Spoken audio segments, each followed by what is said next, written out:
He's back. Yay, caramba. I'm going to start the Zoom session up in a moment. I don't have it turned on yet. Session up in a moment. Things are going back together in a non-usual way. And let's see, I saw somebody in chat about the definition of insanity. Let's see, who was that? Yeah, Brian Lightfoot. The definition of insanity. Well, no. You're not on point there. Definition of insanity is doing the same thing again, expecting different results. This is not the same thing. This is Sans capture card. This is the capture card that I think it was yesterday, maybe Thursday, where I discovered in Reliability Monitor, it was throwing an error every day. And I did look at this morning. This gave me an error. I think it might have been before I launched xSplit. But if the error occurred when I launched xSplit, then that says there's some kind of a compatibility issue between this and xSplit, or maybe the driver for this and xSplit. So it's possible this may have been very informative. So now this, like last week, when the stream crashed, 10 minutes ago, whenever it was, hang on. The Zoom session continued with audio. I was able to continue talking with Jim and Jeff. But on my side, all the video was frozen. All my screens were frozen. Same symptom as last week. But they told me that my video to them was still in motion. It was still live for a few minutes. And then at some point, my video stopped and we were still able to talk to each other. And then our audio crashed as well. Now, last week, the last crash that I had, and then I finished up with Josh on Ken Stout's live stream. What I didn't know until I think yesterday or the day before is that Big Beast Build continued recording locally. So it recorded another hour because I left it in a locked up state for an hour and it kept recording. So that was funny. Okay. I'm going to go start the Zoom session. As far as I know, Jim and Jeff might still be there. I think I told them that I was going to restart. Oh, there's more people here. Let's get this all up and joined up. Okay, they're having conversations with each other. Hang on, guys. And there's that. And let's see, I'll get the speaker back to my headphones, it says. Now let's see if I can get them on screen. You got a black screen right now. That's okay. I got to make an adjustment. Let's see if I can get this done. Click there and go to Zoom meeting. This should bring them up. There they are. Fix the sizing on it. So it takes up the whole screen. And they're back. Hello, Jeff. Hello. Yeah, got audio on. Hello, Sin. Howdy. And Alex Cheek. Hello, Doug. I've had to join Zoom because I was listening to Jim on your YouTube stream and then it died, so I didn't get to hear what the rest he was saying. So, okay, so I get it. You and Sin came into Zoom because Doug was no longer there, right? I came into Zoom because I couldn't. Your YouTube stream died and I couldn't. It cut him off. It cut Jim off right in the middle of the sentence. Well, yeah. That's probably what you should do anyway, but that's another subject. All right. I just looking through chat without reading it all into. I don't give up that easy. You don't give up that easy? No. So correct me if I'm wrong, but from what little bit I've heard on the YouTube stream so far, Tim Tim or Bobby or somebody wants a Mac? Bobby. He wants to replace the Mac he has now, apparently. Yeah, he currently has a MacBook and wants to replace it. Yeah. Brian says, cut the red wire. Yeah, I No, it's the green wire, Brian. I'm sorry.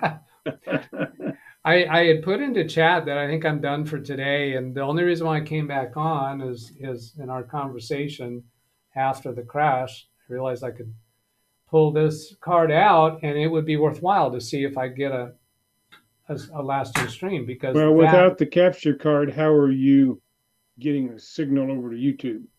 No, the capture card isn't necessary to stream. No, It's I know, but I just am unfamiliar with how you do it otherwise. the capture card had nothing to do with streaming my show. The only reason for the capture card is so that I could show the images that are on Baby Beast through the stream, because the live stream is happening through Big Beast. So right now I have no connection to Baby Beast, except that it's in the same box. Oh, Danielle says, I looked at, let's go look at this comment from Danielle. I looked at all of my drives with Crystal Disk Mark and info a few days ago, looked okay. Can't get far enough on that PC to install Windows. Okay, that's not enough information to convince me, Danielle. Did you look at all the statistical numbers? It is not enough to see that it says status good at the top and temperature okay. That's nothing. Ignore that. You got to go look at those detailed numbers. Those detailed numbers, if you've got numbers above 0 for the things such as bad sectors or seek errors, things like that, if you got above 0 in those are what telling you your bad drive is bad. Even though Crystal Disk Info on the upper left says your condition is good, your temperature is fine.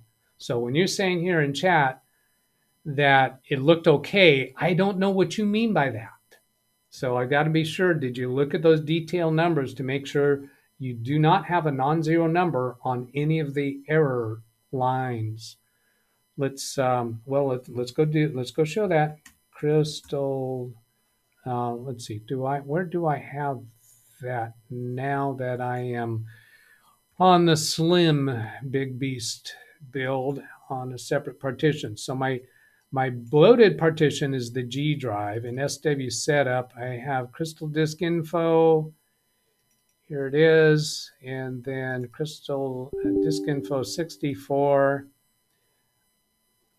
I have had this occur many times when there are symptoms of sluggishness, hesitations. What Daniel told us the other day was that it would freeze, and that freeze would last a long time. So that implied to me that it would come back if you waited long enough. It's do not take this word good and the temperature as sufficient. Down here, critical warning, that needs to read 0. Composite temperature, we're not worried about that. We're not worried about the spares. Whoops, I need to go to, I don't know if she has a spinning drive or an SSD.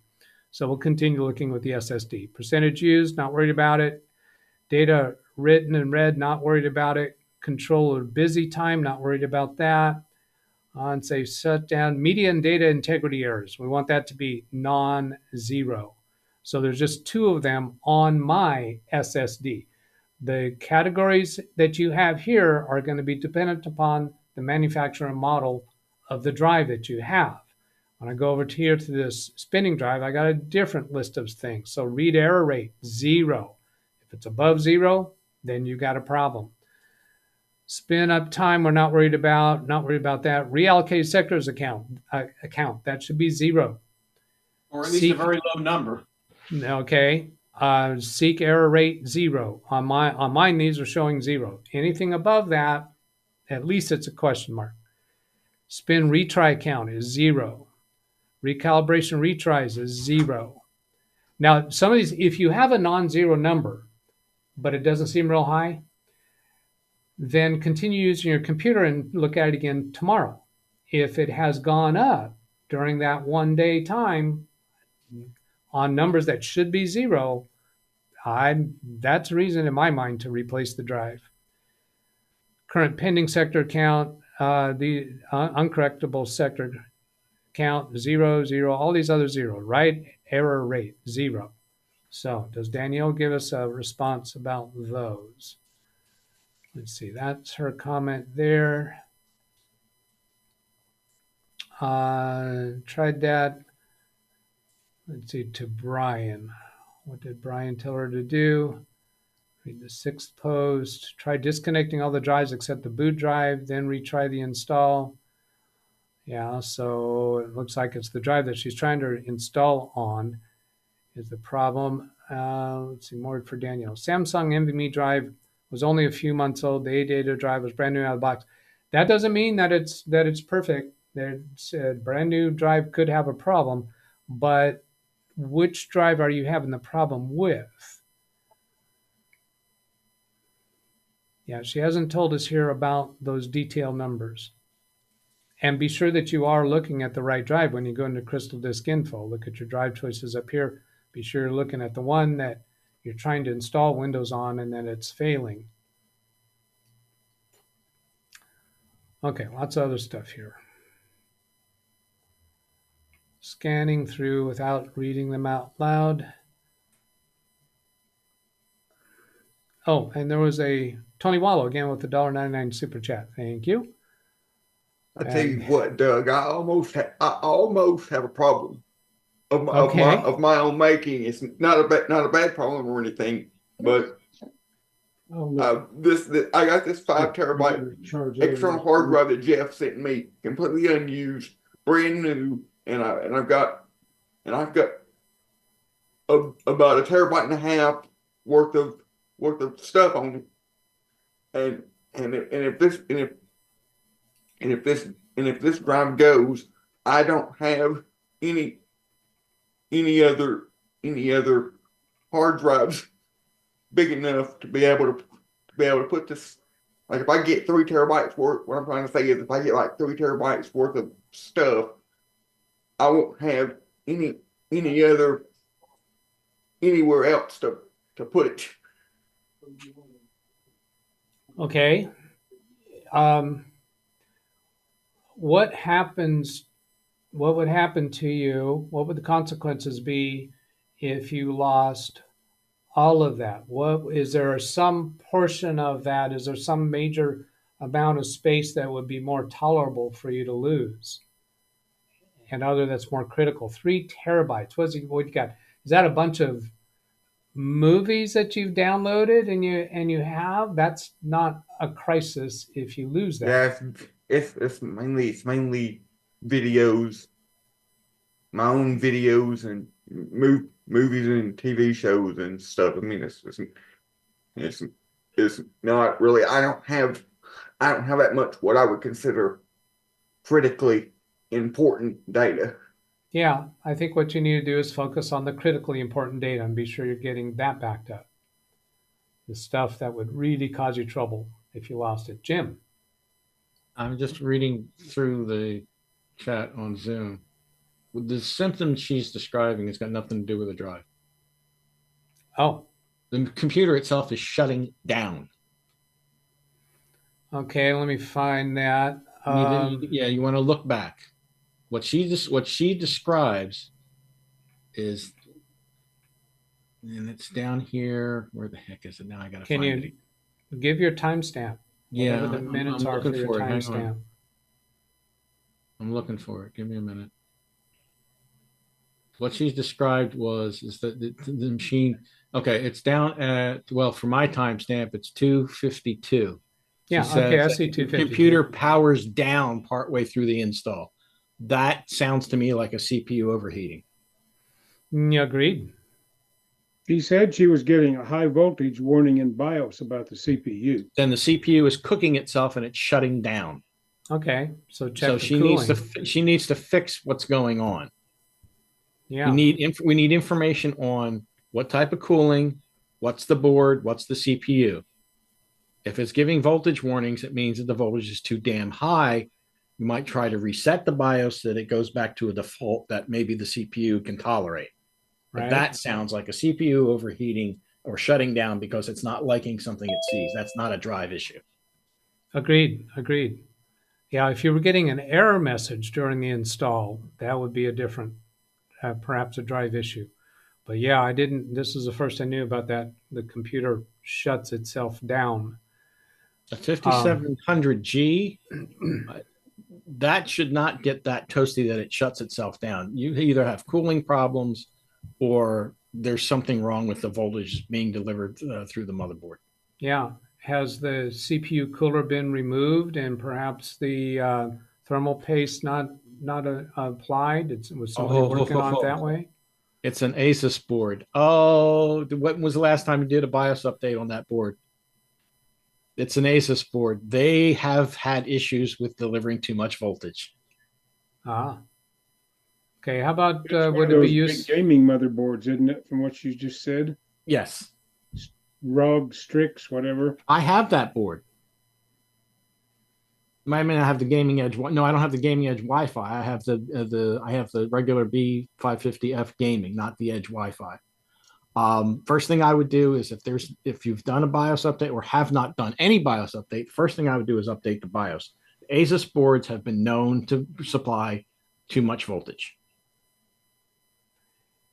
Is this a new a computer to her that she's acquired from somebody else, or has come to her for work? I Or don't is this know. a computer that was functioning fine for her up until what, 2 weeks ago, and then it runs into problems?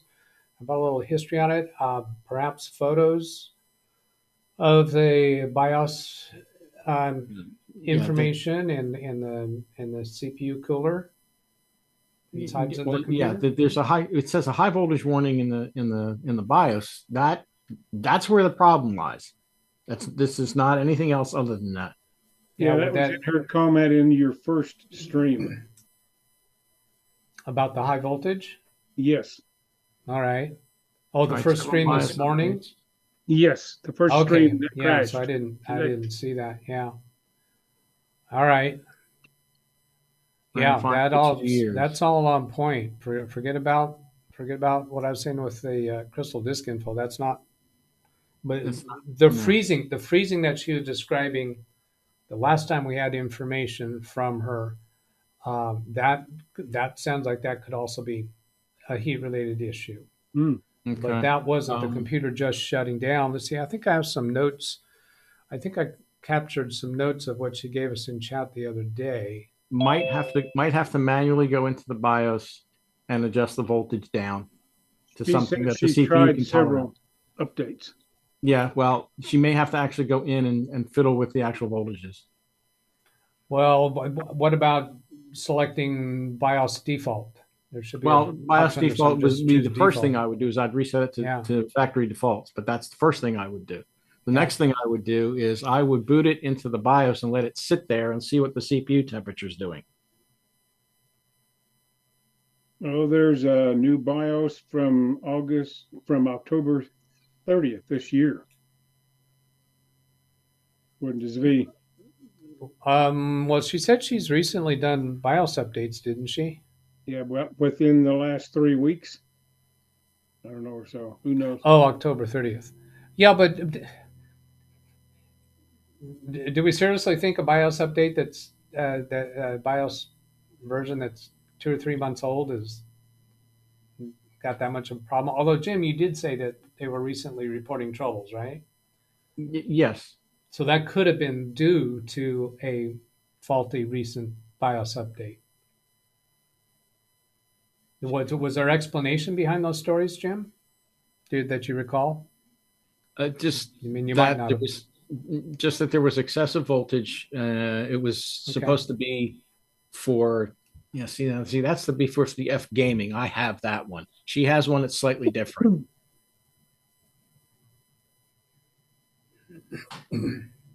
She has the gaming Wi-Fi version. It's not the same board.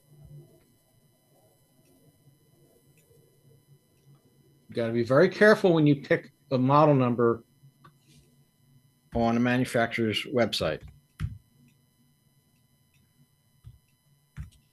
V's link looks like the right one. It doesn't say anything about the gaming Wi-Fi, but you have to be absolutely 100%. Make sure you have the right board. There is a gaming and then there's a gaming Wi-Fi. The Wi-Fi has the same date. Yes, but it's not the same BIOS file. That's my point. Agreed, but there is one there. Okay, and she is saying that the computer ran fine for 2 years, so she's had it for a while, is running fine. As she opened the case up, maybe she knocked the cooler off.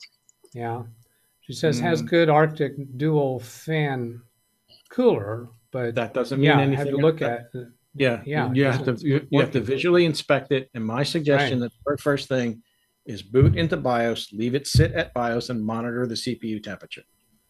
If it's climbing, there's an issue. If it's just sitting in BIOS and it keeps going up 35, 40, 50, C, if it's climbing and climbing and climbing, something's wrong. Before she tries to update it, she lets it cool off and then just resets the BIOS to defaults. Yeah. Even before she tries to upgrade, that might stabilize things long enough to get the latest BIOS. You don't have to have the operating system running to upgrade the BIOS, I assume, on this. No, you don't. No, you don't.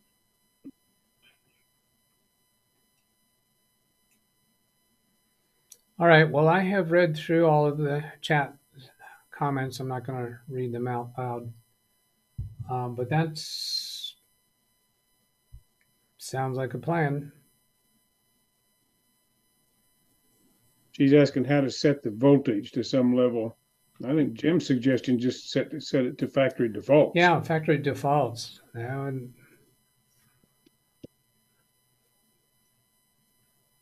And just because it's been running fine for 2 years doesn't mean that maybe there was a power outage or an unexpected shutdown or something that may have corrupted something in the BIOS and now it's delivering too much voltage. That could also happen. yeah. And whatever the story has been about them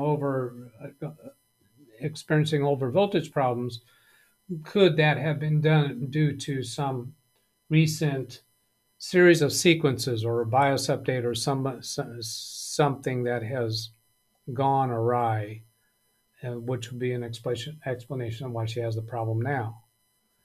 Be a design flaw that just manifested itself in hardware after the board reaches a certain age or number of hours of use or whatever. Yeah. Screws up the voltage.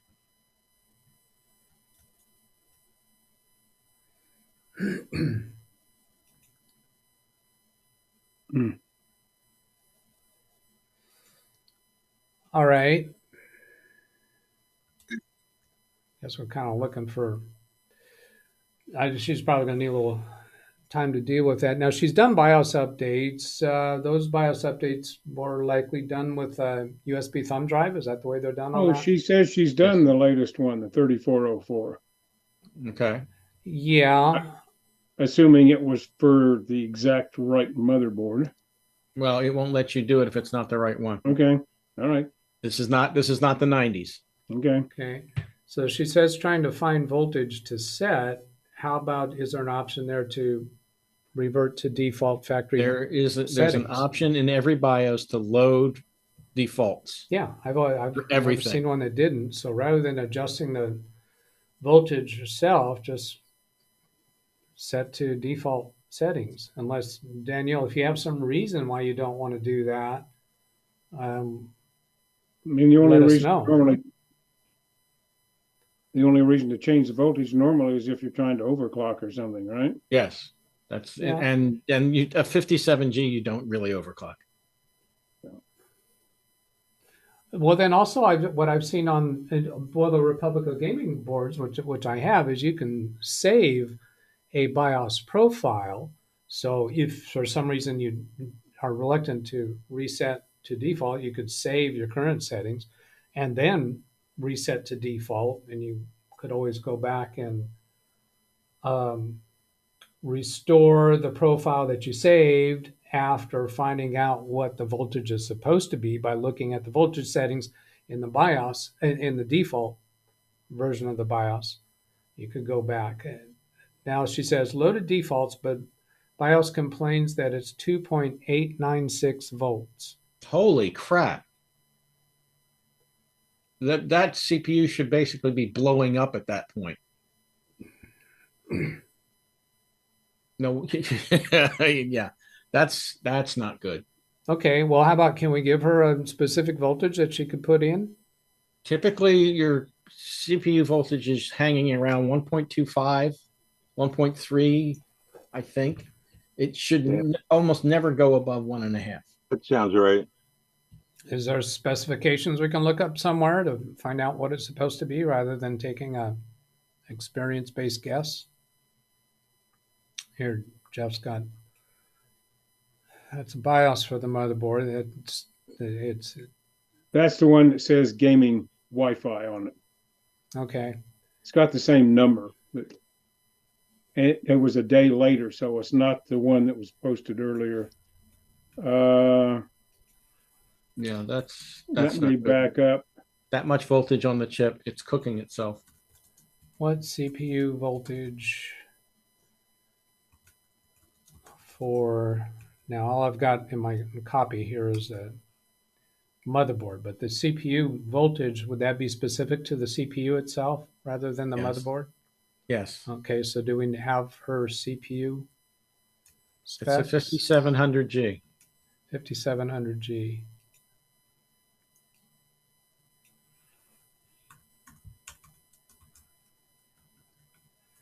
What CPU voltage for 5700G? Core voltages. And other questions. What should CPU voltage be at between 0.8 and 1.4 volts? So I'm inclined that 1.4 volts is certainly going to be enough. It's at the top end of that range, and it's lower than what she currently has. So Alice, can you see where to put that setting in at 1.4 volts? Because perhaps Danielle, I'm sorry. What did I say? Alice. Oh.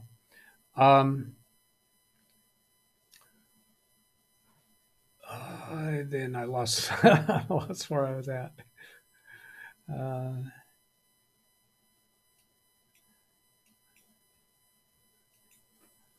Yeah, I mean, you could, even though this might be a broad range here, you can put in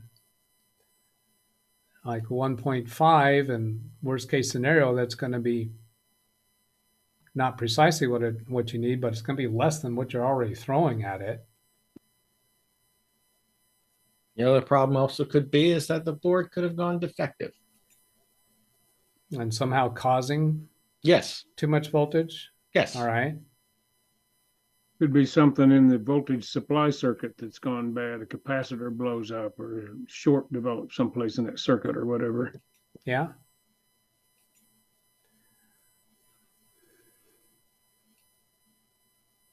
The overclockers and people that are pushing their equipment, they mess around with these voltages. I think we just need to get it to a point where the BIOS is not complaining about it,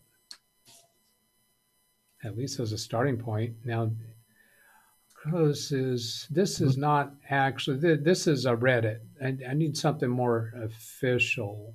What is it? Designed to be run at. AMD community, Tom's Hardware. To answer the question, regulation is done on the motherboard. It's not done on the CPU. You feed that CPU that voltage for long enough, it'll die. Yeah. But the amount of voltage that CPU needs is defined by the CPU and controlled by the motherboard, right? Yes. Right. The BIOS has to recognize the CPU and set up the right voltage when you go to the defaults. And if there is something causing troubles from an actual BIOS version, it could be that it's the BIOS is actually somehow programmed wrong or has the wrong data. And it doesn't necessarily mean that the BIOS is programmed wrong. It could be that there's regulators on the motherboard that have gone wonky. Now, if she, for instance, if she tries to set a specific voltage 1.5, 1.4, for instance, and restart the computer and find that the voltage has gone back to the high voltage number, and that says that, yeah, there's something gone wrong with the motherboard, that it's not responding to her inputs. Yeah, the voltage supply circuit could be bad. The easiest test for this would be to buy a doesn't have to be an expensive motherboard necessarily, but as a test is to simply get like a, I don't know, maybe the $70 motherboard, even a B450 will accept the 5700G. And just to see if the voltage settles down. I see her last two questions asking any regulation done in the CPUs or all motherboard. It's all motherboard is what I'm understanding. It's not my area, but I trust Jim on that. Daniel, and then the next one sounds like I should plan on replacing both CPU and motherboard. Well, I would try if you're going to replace a component at this point, I would replace the motherboard. Well, how about first manually putting in a 1.4 voltage, and see if it sticks. If it sticks, you might be problem solved. Well, it might be problem solved until the next BIOS update. Could be, or whatever triggered this, or it might never be a problem again. But at least if the problem does show up again, you know right where to go look. Right. Now, the U.S. price on this motherboard from Asus is $209.99. Well, it's because they probably don't make it anymore. So, I mean, it didn't used to be that expensive. Hey, Doug. It's straight from Asus. Somebody else might have it cheap, right? Okay, Sin? I just sent you an email. It's got 4 attachments in it. I'm trying to figure out what's going on with one of my drives. All right. Hey, Gary, I haven't said hello to you. Hello, sir. Hello. Hello. just took the dog out. Yeah. You came in when there was a lot of activity, so I missed saying hello to you. Let's see. So I'm looking at the pictures that Sin has sent. Let's see. Am I getting these? That's 4 of them here. I'm assuming I can bring these up on screen, right, Sin? Sure. Yeah, no problem. It's somehow that drive has almost 1.4 terabytes of stuff on there, and I never downloaded anything like that to it. Or I might have and just reformatted it at some point in time, because I've had a couple catastrophes. But why would that have all that data on there, and there's no way I put it there? You're referring to your D drive? Yeah. Okay. Yeah, I'm seeing like 1.4 terabytes on it, and you're saying you're not aware of why you would have that much stored on that drive, right? Right. And I did put the check info, or It looks like it's a clone of the other drive. So all right. So here you're showing us the root of the D drive. You got 3 folders and a couple files. Now, if you right click on each of these folders and choose properties, you can see how much space is occupied by each of those folders. VirtualBox. Okay, so you have virtual computers that you use on this? I've never used them. I've downloaded to it because I'm really kind of wary of Oracle, but that's who made those boxes. All right. Well, can you just go ahead and right click on each of those folders and see if one of those is the massive? I did do that last night. Yeah, none of them bring up anything. Now, wait a minute. What do you mean none of them bring up anything? When you right click and choose properties, it shows 0? Is that what you're saying? Bring it up again. Sorry. Yeah, is this the same computer that you're connected through Zoom? Uh-huh. Do you want to share your screen and show it to us? I have to kind of. Okay, I see it now. The first one is the Easy 7 Zip. And look at properties. It says 7.51 megabytes on there.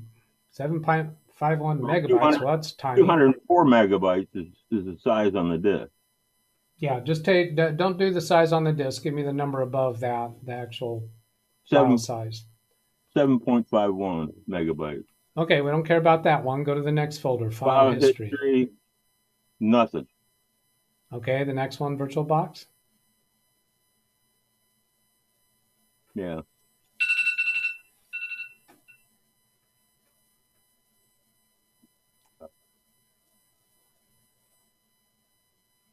Right click. Damn it. Okay, that's reading 92.3 megabytes.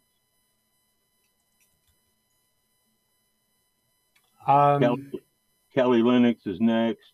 Wait a minute. Say that again for the VirtualBox. The VirtualBox was 93.1 megabytes. Megabytes, MB. That's awful small. That's hard to believe. On the Kali Linux download, I got 175 kilobytes. Yeah, those numbers are shown on your photo because you don't even have to right click on those. Those are files, not folders. How about go to your view menu and click the check mark to show hidden files. Does that show up anything else? How do I click on that? When you're in File Explorer, go to the View menu up on top. And there should be a button in there to click on for displaying hidden files. Hidden items. I'm too slow here. What am I clicking on? Are you in File Explorer right now? No, I'm looking at the local disk. Okay. Is there a menu up at the top of that screen that says Home, Share, View, Drive Tools? Yeah. Okay, click on View. View. Now it'll give you different button bar. Okay. And in one of those panels, there should be an options to click a checkbox for hidden items.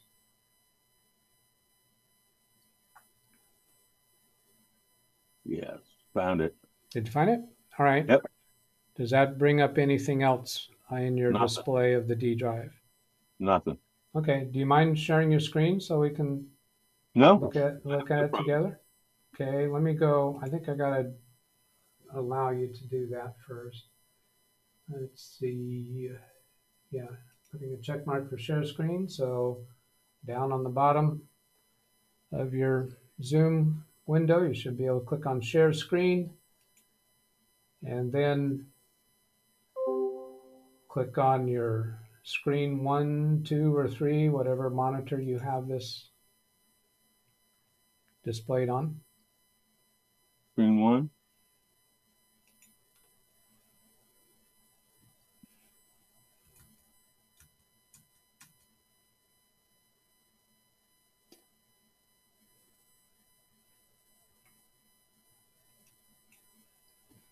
Let's see. Oh, I got to make an adjustment here. Looks like that's not that one.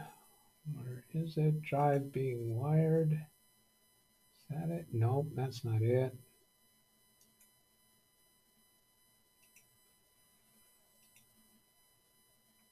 Should be this one.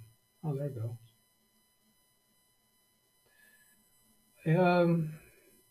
Looks like we're seeing. Do you have a really wide monitor? Yeah, it's 49 inch. Oh, all right. I have 2 of them stacked. Okay. All right. On the left-hand column where it says this PC, click on the to expand it. Down, down, down, down, down, lower, down, lower, lower, lower, lower. There. Second from the bottom. Second from the bottom that says this PC. Click on that greater than symbol. That'll expand that section. Okay. And then right click on the D drive.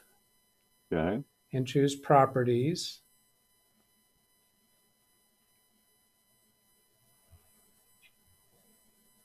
There's used space showing 1.39 terabytes.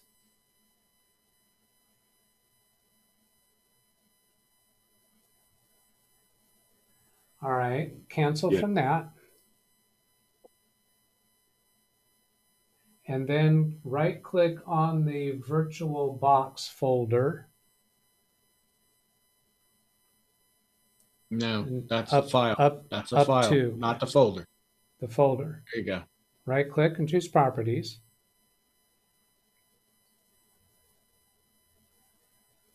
So where the hell is all this space being used up at? It's showing megabytes. Okay, close that. And then do the next one, file history. Now, we don't need those files, just the file folders. File history? Yep. Yeah. Right-click on that, choose Properties. That's where it all is. That's it. It's all That in doesn't file say history. megabytes, that says terabytes. Okay. That's where everything is. In file history. Okay, cancel that. And then double-click on the folder file history. Let's see what's inside of it. Double-click again. Yeah, double-click. Double-click. Yeah, he has file history turned on, and that's what's chewing up. That's what's chewing up the space. So it's got entire file history from his C drive? Yes. You thinking? All right. Do you know offhand how to navigate to check that setting, Jim? Not off the top of my head, no. Okay. If you type in backup, there should be an option for backup settings. Actually, I think you can get to it through there, I think. Okay, let's have you press your Windows key on the keyboard and then type backup. Let's see what suggestions come up from Windows.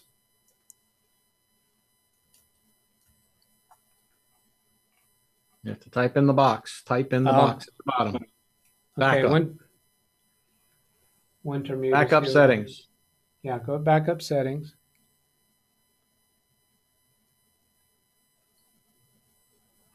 Backup using file history is turned on. Let's click on more options and see if we get a confirmation that it is using the D drive. Right under that slider switch, that blue slider switch for on, right under that, there's more options.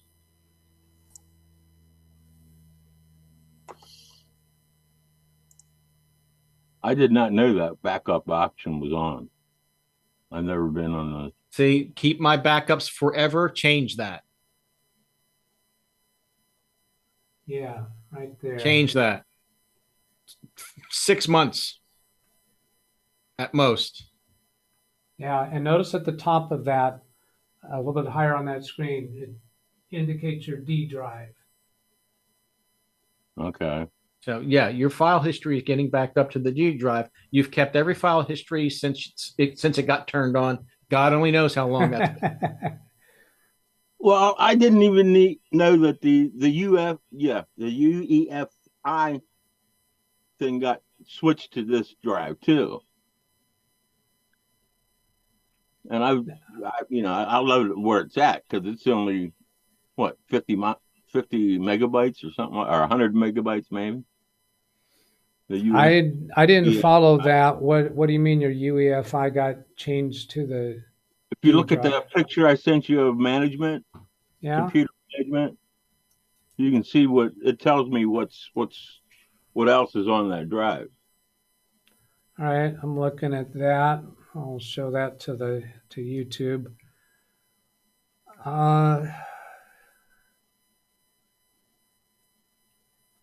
It's got the C drive. It's got your boot partition.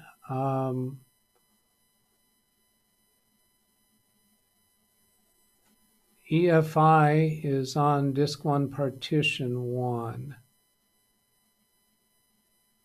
I guess that's what you're referring to, right? Yeah.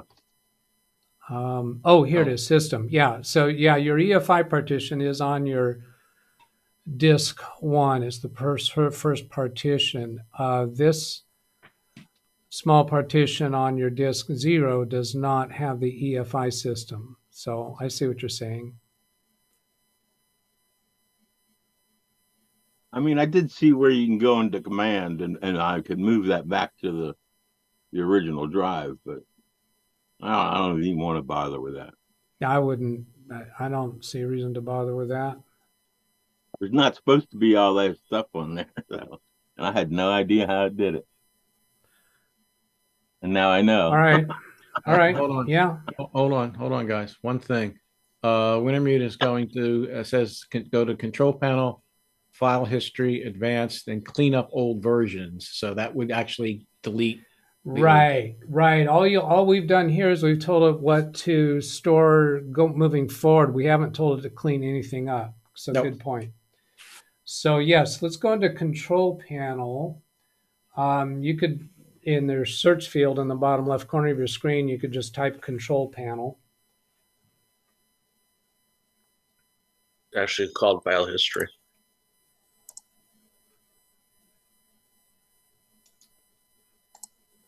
And then File click on history. File history in there. Yeah, it's in the left-hand column, about fourth from the top, left-hand column. Yeah, no. To the left. Your other left. There's file history. And then advanced. Let's see, where's advanced? Looking On your other left. On the left-hand column. Way over on the left-hand column, advanced. Setting. Yeah, advanced settings. And then clean up old version. Yeah, it's in blue on the right, towards the right-hand side, right under 6 months. There you go. And then let's see, older than 1 year is default. Yeah, let's do the drop-down box. Let's see what the choices are. Yeah. Yes, older than 6 months. Right. Cool. And then cleanup. Yeah. And that Oh, should. man. Ooh, that's interesting.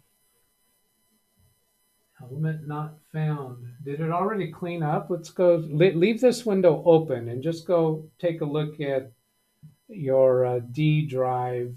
Right click on your D drive, right near where your mouse is. Up.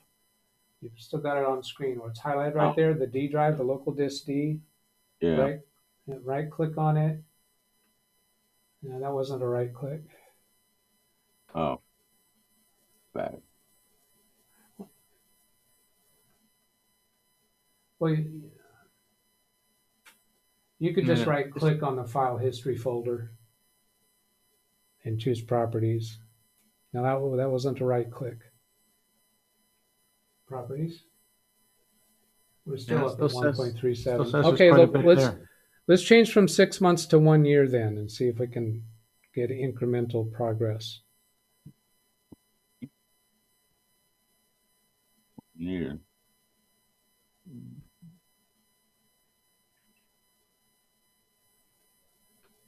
Yeah, okay. Yeah, that'll work. That's fine.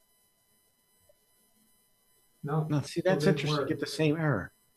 Could not clean up file history data. Element not found. Leave that there for a moment. I'm just going to do a Google search on that. Here it is. Yeah, let's do this.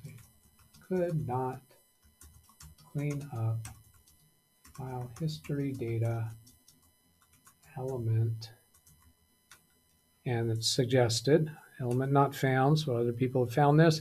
Could not clean up file history data element not found. That's partition wizard. You backup. Here's Microsoft Community.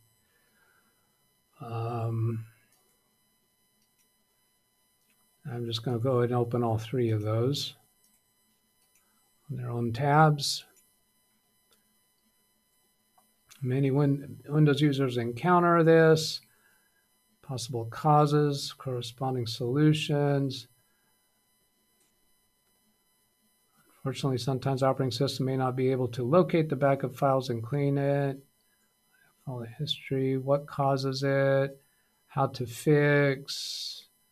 It sounds like kind of BS to me. And partition, yeah, because they always want to convince you to go use the mini partition tool for anything, even if you have a flat tire on your car. This one, how to fix it. Usually caused by system file corruption. Not a surprise. Sounds decent, yeah. Disconnect your peripherals. Use an external drive to back up, scan your file systems. See, I'm thinking more along the lines of let's just turn it off, manually delete the folder, Yeah, that's and then what turn that's it what I back would on. do. Yeah, that's what I would That do. just sounds more quick and direct. Sin, do you use any other form of backup? No. All right. I didn't even know that was there. Yeah. Well, since you didn't know that was there, that's my reason for let's just turn it off.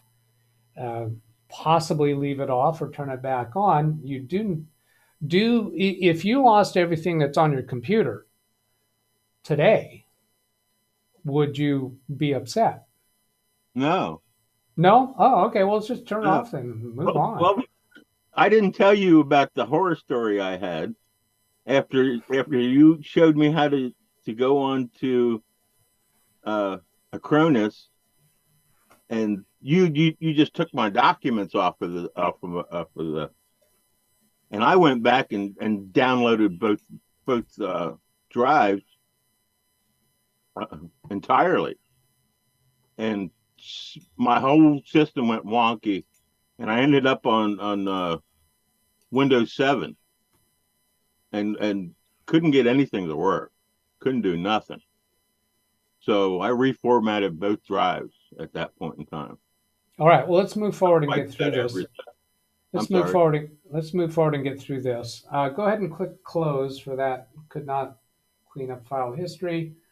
And then don't close that. Okay. Oh. Go ahead and close down the rest of the stuff that you have open.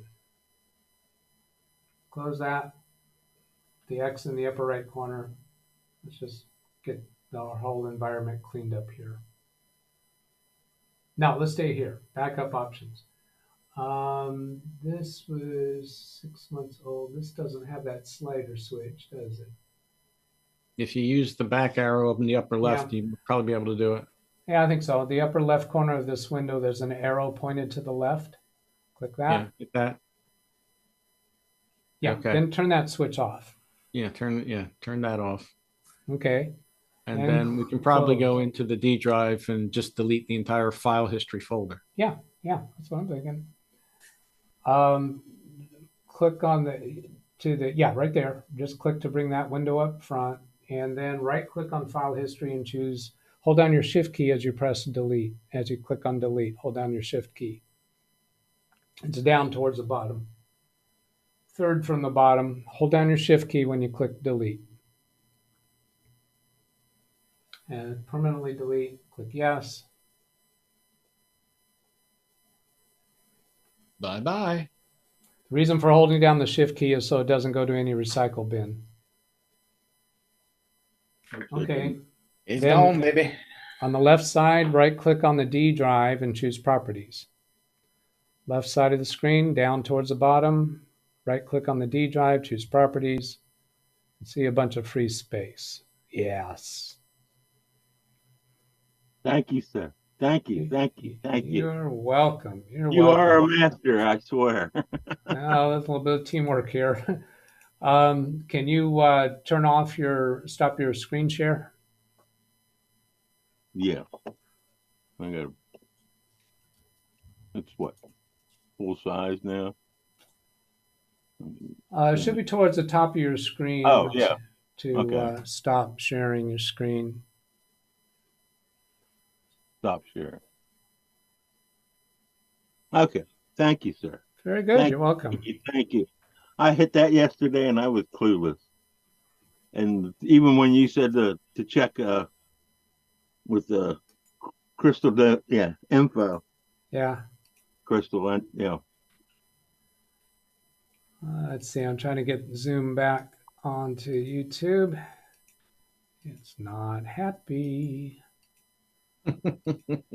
There. Thanks, Jim. Yeah, well done, Jim. And Wintermute.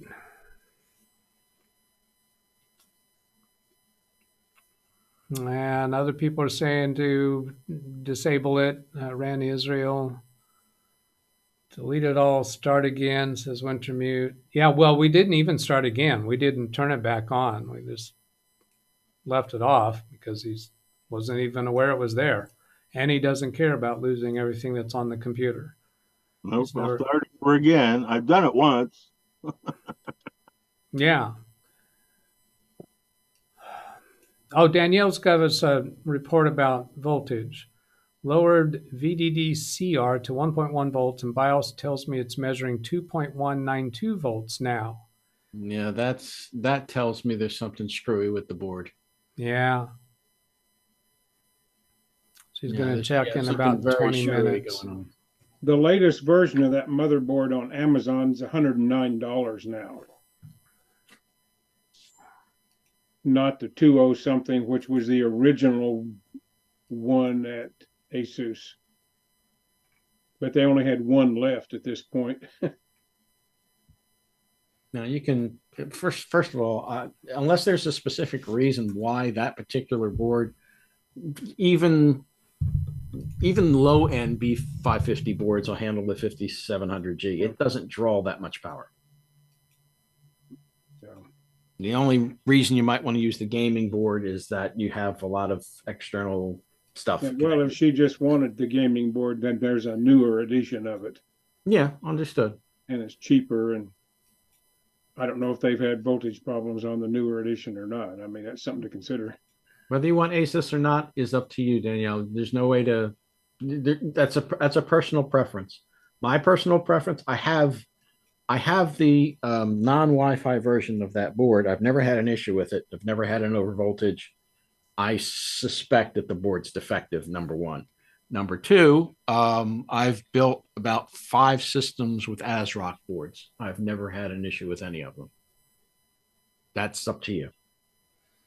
Now, when she lowered the voltage in BIOS to 1.1, it's now measuring 2.192. It was 2.8 something, I think, earlier. Something like that. Yes, it's misreporting the BIOS voltage. I'm going to say, even though she's done BIOS updates, I'm suspecting that the board's screwed somehow. Yeah, makes sense. Oh, out of curiosity, before she set it to 1.1, what was it actually set to? Yeah, what was it set at? It was saying, it was indicating 2.896, but what was it set at? Because apparently those are different numbers. Looks like it's about half. The setting is about half of what it's reporting. If it was set to, was reporting 2.8, it might have been set correctly to 1.4. It very well may have. Yeah. Now, with I'm sorry. Go ahead. CPU and motherboard temperature showing 25 degrees Celsius. That's fine. But that's while it's sitting in BIOS. What's going to happen when she actually goes do some work? Is it going to ramp up? Well, the other issue is we want to let it sit in the BIOS for at least a good 20 minutes to make sure the CPU temperature is not climbing. Yeah, she said she's going to check it in 20 minutes, and she says that it was set on automatic prior, so it wasn't set to a specific number. Okay. She has now set it to a specific 1.1 volts. Yeah. Okay. Yeah, that's okay. I would have set it at about 1.2, but whatever. Yeah, but BIOS is reporting it's at 2.192. Makes me wonder, well, what happens if you set it at 0.8? You know, if BIOS is measuring a higher number, isn't that what is actually happening? There's no way. Unfortunately, there's no real way to know that. But the fact that you set it to one thing and it's reporting something else, that's just wrong. Yeah, I'm replacing the board. Yeah. Now, would her data is not at risk? No, because this is just CPU operational. That's not going to damage your data.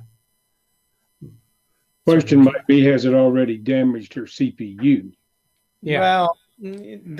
Well, first of all, if the board's misreporting the voltage, it could be that the CPU has actually been getting the correct voltage the whole time. Yeah. But the board is reporting something else, and the board goes, no, we can't leave it like this, and it turns off the machine. It could be. I mean, replace the board, and if the CPU still works fine, then you're good. Yeah. Yeah. Because that voltage control is the responsibility of the motherboard, not the CPU. And the comment she just made, don't know if the regulation is bad or if the sensor is bad. Either way, the board needs to be replaced. Yeah, even if it's just a sensor, then it's just not working right. Even if it's not damaging anything, you're going to have troubles with using the computer. If the sensor's reporting the wrong voltage, well, guess what? The BIOS or the board itself is still saying the voltage is too high, I'm shutting down. Yeah, now somebody who does board level repair might be able to do something with that, but it's not cost effective to, wouldn't do that. Just wouldn't waste my time. Board. Yeah. Even if you replace with the same board at $110, that costs less than having somebody work on it. Yeah. Now that CPU would be compatible with perhaps other motherboards that aren't charging a premium. Did I understand correctly? This motherboard is going for a premium price right now because it's no longer in production. The latest version of it is $110, not the $210. Right.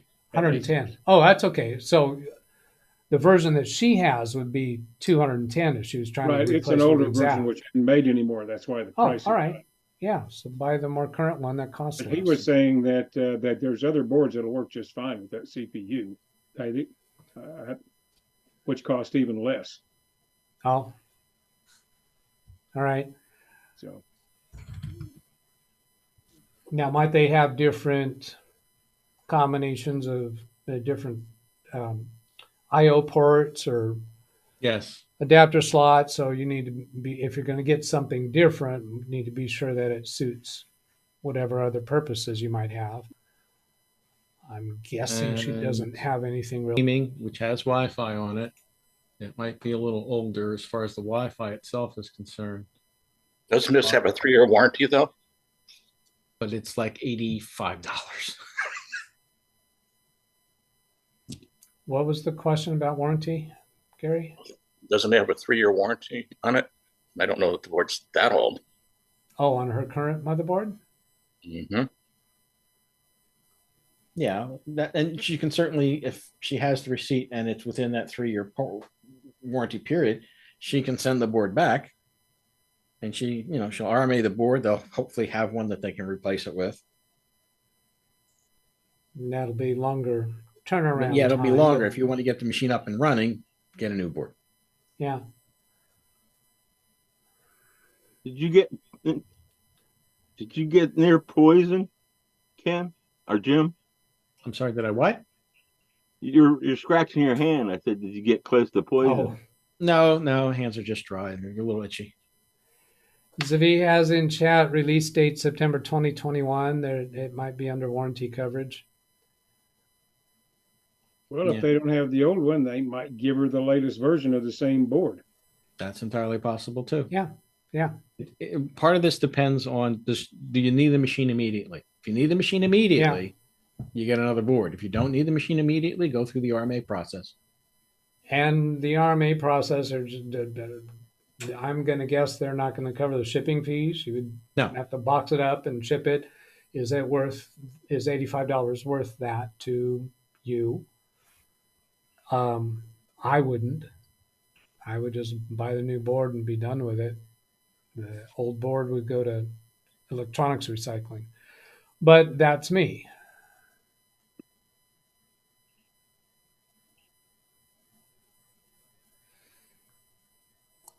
Okay. Let's see. Wintermute saying the stream is pixelated for him. He needs to reset his resolution. That's all. No, it's pixelated.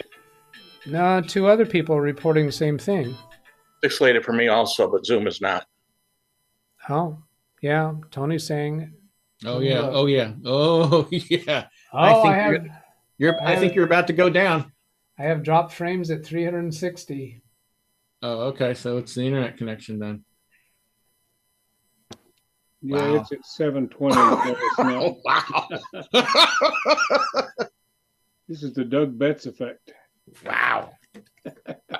Now I have no drop frames, so yours are outbound dropped. It looks like. Yeah. That would be reporting outbound for him. Yeah. This is similar to the Ken Stout effect, but different. Well, my internet speed test, I can't get XSplit to switch over to that screen. See, well, all right, 6.74 upload speed. That's low. Yeah, 436 download. That does look like internet I got issue. spinning. Oh, there it goes. Now it's back. Well, that probably should be doing a speed test. But my XSplit is not switching from one screen to another. I have camera 1 selected, but Zoom is still going out. From what I see, Zoom is still going out to YouTube. See, I'm clicking live on my monitoring. Yeah, I've got bad. It's there, but 480. wow, that's impressive. Ay, caramba. Maybe McDonald's is hiring.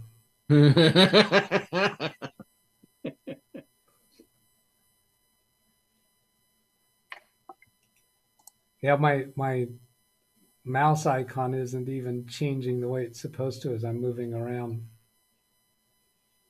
Dun, dun, dun, dun. Still 360 dropped frames. So the drop frames are not increasing. Oh, my time. My live stream time is stuck at 1 hour, 2 minutes, 43 seconds. It's not incrementing in XSplit. Okay. Even though the stream is still running, but really bad resolution. So this drop frames of 360 is obsolete because that line at the top is not updating.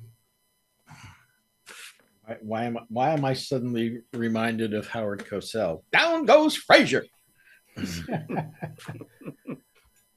Ay, caramba. Down goes XSplit. Huh? Well, it's an option's been on my mind for a while. I just go ahead and set up OBS to do this. And give up the ghost.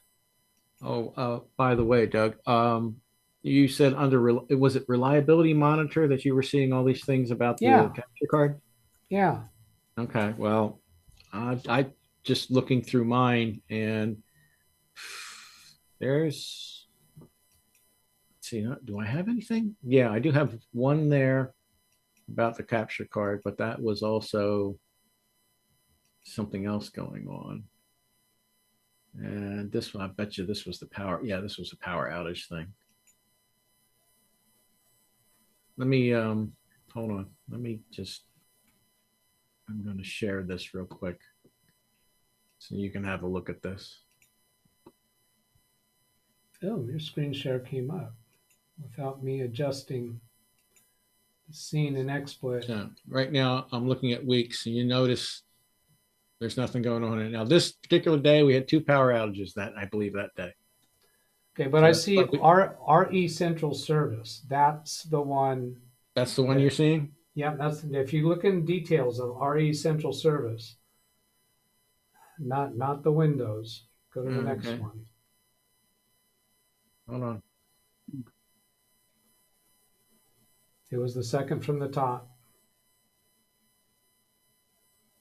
RE Central Service. Double click that one to look at the details of it. And let's see. Yeah, the faulty application path is AverMedia. That's the capture card. Right. And this, let's see, what is this here? 11:14 at 10 p.m. Don't remember what that was. But yeah, but you'll notice I'm set for weeks. You'll notice there's not. It's all clean. It's not a single thing until here. All right. First things that show up are like Windows update failures and whatnot. That's the first instance I see of that. Yeah, there's RE Central Service. I'm thinking your red X's are maybe all RE Central Service. What about the next? Since this is weeks, you got 3 times in that next column that has the red X's. They may not be the same day. Right. Hold on. Now we're set for days. Yeah. So you've got this here. And so And that you also have a Windows not properly shutting down at the same. That may have been a power outage. and a Windows update at the same time. Right. Okay. So then how about November 17th? There. No, Here? right. Yeah. Okay. That would be November 17th. Hardware error. Right. What happens when you double click into that?